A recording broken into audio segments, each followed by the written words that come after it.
আমার বাসায় ঈদ মানেই হচ্ছে সকালবেলা মগজের খাটাখাট আর লুচি। ঈদ মোবারক সবাইকে। মাংস যত মোলায়েম করে মাখানো যায় তত কিন্তু মাংসের স্বাদ বাড়ে।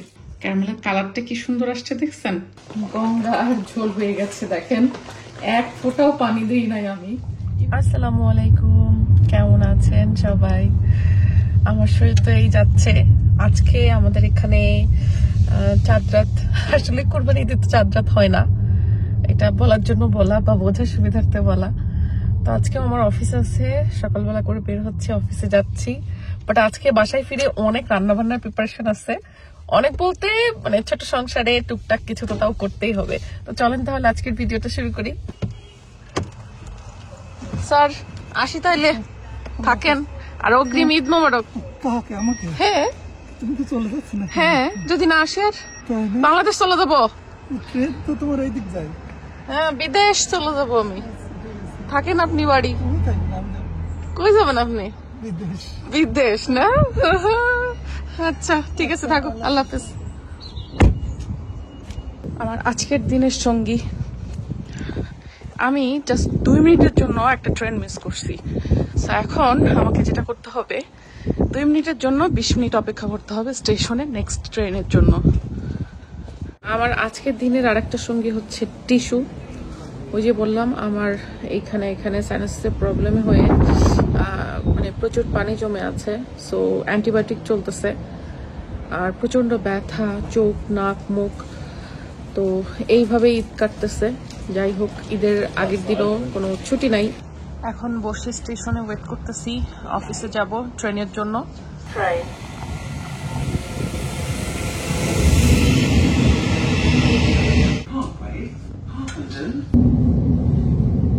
Please mind the gap between the train and the platform.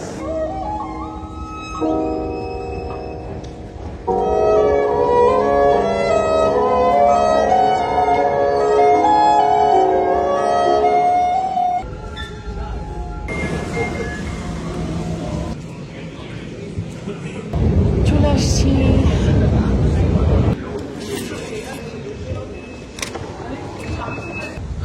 ও আল্লাহ, আমার এমনিতেই যে অবস্থা, ঠান্ডা জ্বরে লাস্ট কিছুদিন, আর এই যে স্টেশন থেকে বের হয়ে দেখি বাইরে বৃষ্টি হচ্ছে।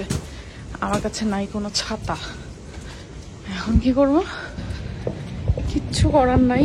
বেশিক্ষণ এখানে দাঁড়ায়ও থাকতে পারবো না, কারণ ওয়েদার ফরকাস্টে এই বৃষ্টি থামবে দেখাচ্ছে আর আগামী 2-3 ঘন্টায়।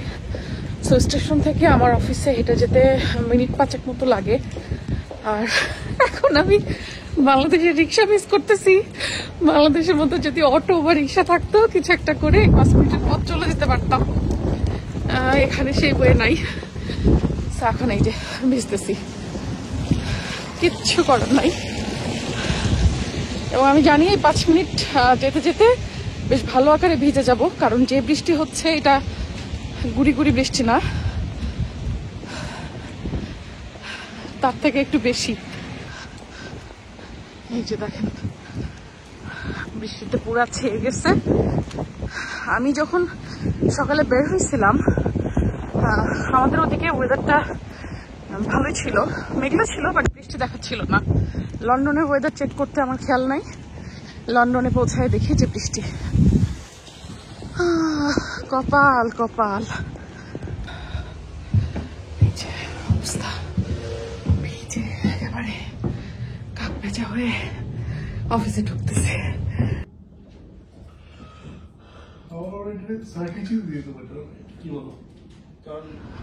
কাজ শেষ করে অফিস থেকে বের হইলাম।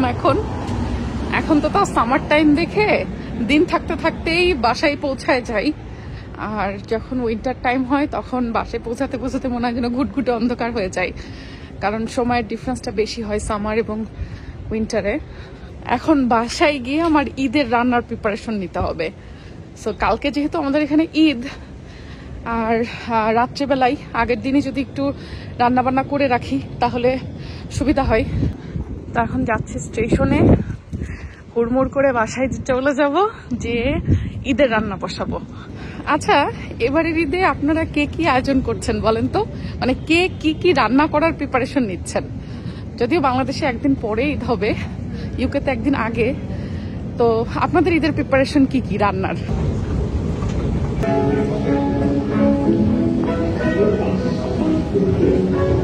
চলে আসছি ন্যাশনাল রেলে। আমার ট্রেন আসতে আর 3 মিনিট বাকি।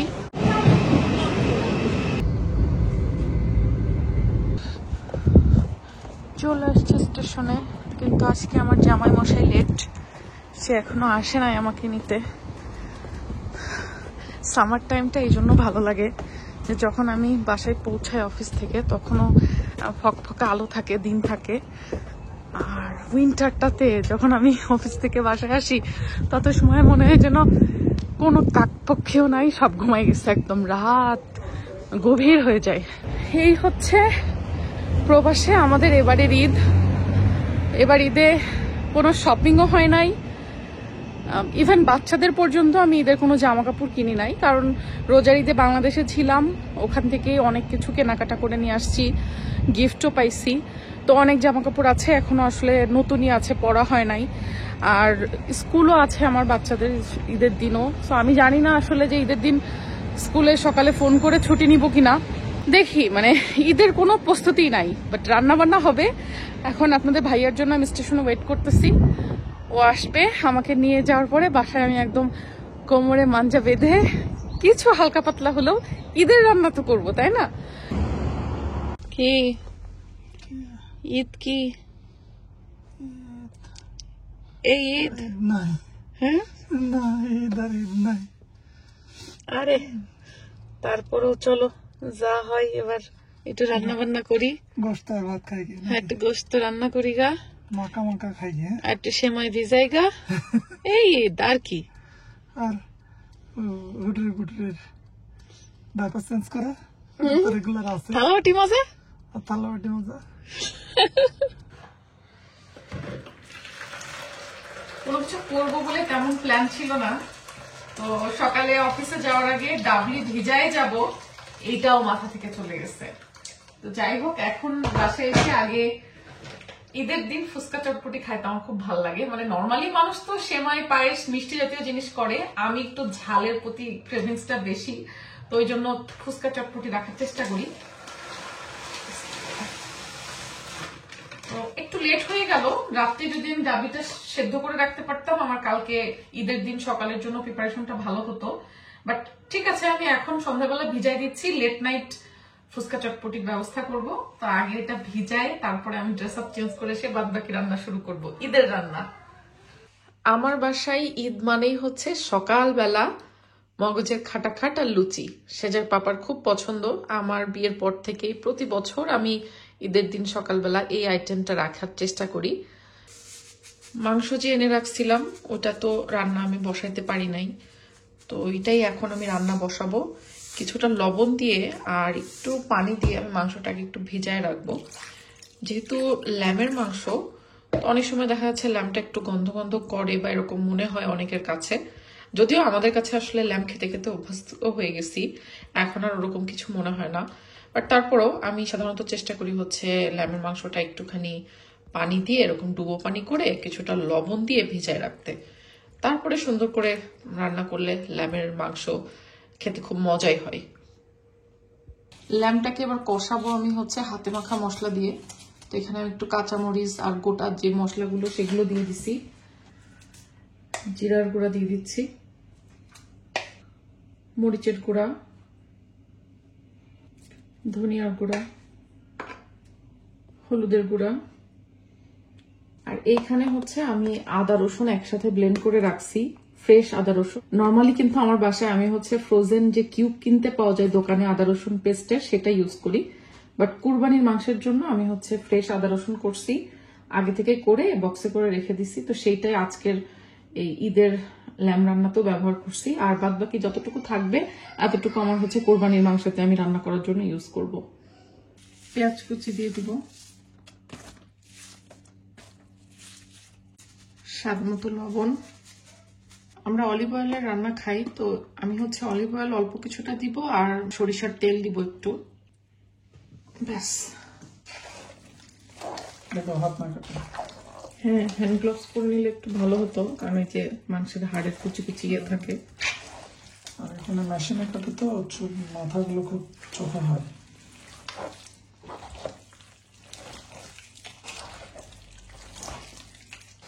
মাংস যত মোলায়েম করে মাখানো যায় তত কিন্তু মাংসের স্বাদ বাড়ে।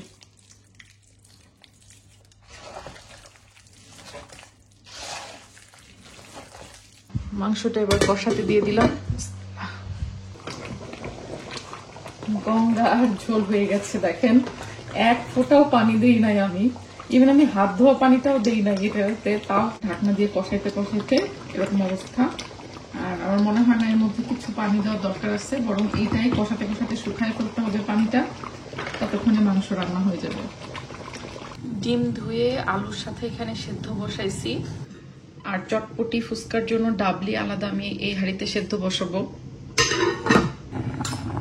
মগজ সেদ্ধ করে নিচ্ছি। মনে হয় না আমি মগজটা রাত্রেবেলায় রান্না করতে পারবো, এখন আসলে রাত অনেক হয়ে গেছে, প্রায় রাত 2টা বেজে গেছে, আর অফিস থেকে এসে শরীরটা অনেক ক্লান্ত লাগতেছে। তো আজকের মতো রান্না এখানে ইস্তেফা দিব, বাট মগজ সেদ্ধ করে পানি ঝরাই কেটে কুটে রেডি রাখবো, যাতে সকালবেলা উঠে আমি রান্না বসাতে পারি। আর এদিকে হচ্ছে চটপটি ডাবলি আমি সেদ্ধ বসাই দিছি। তাড়াতাড়ি সেদ্ধ হওয়ার জন্য আমি একটু বেকিং সোডা দিছি, আর হলুদের গুঁড়া, আর একটু কাঁচামরিচ কুচি, আর একটুখানি সামান্য লবণ দিছি, দিয়ে হচ্ছে আমি এটা সেদ্ধ বসাবো।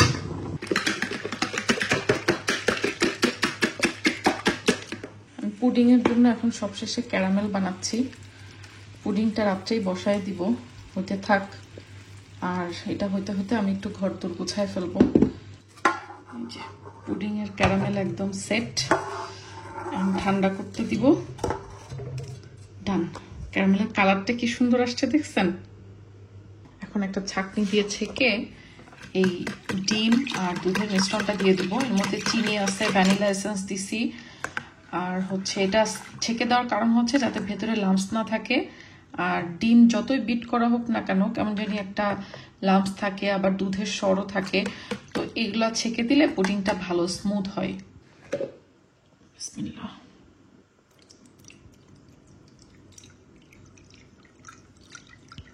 এই যে দেখেন কতগুলা বের হয়েছে, আর নিচে হচ্ছে একদম স্মুথ মিশ্রণ।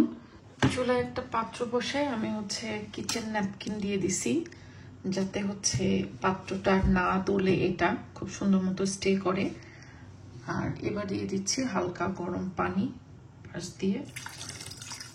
পানিটা খুব বেশি পরিমাণে দেওয়া যাবে না, মানে যাতে এই বক্সের 1/3 মতো ডুবে থাকে, এই পরিমাণ পানি দিতে হবে।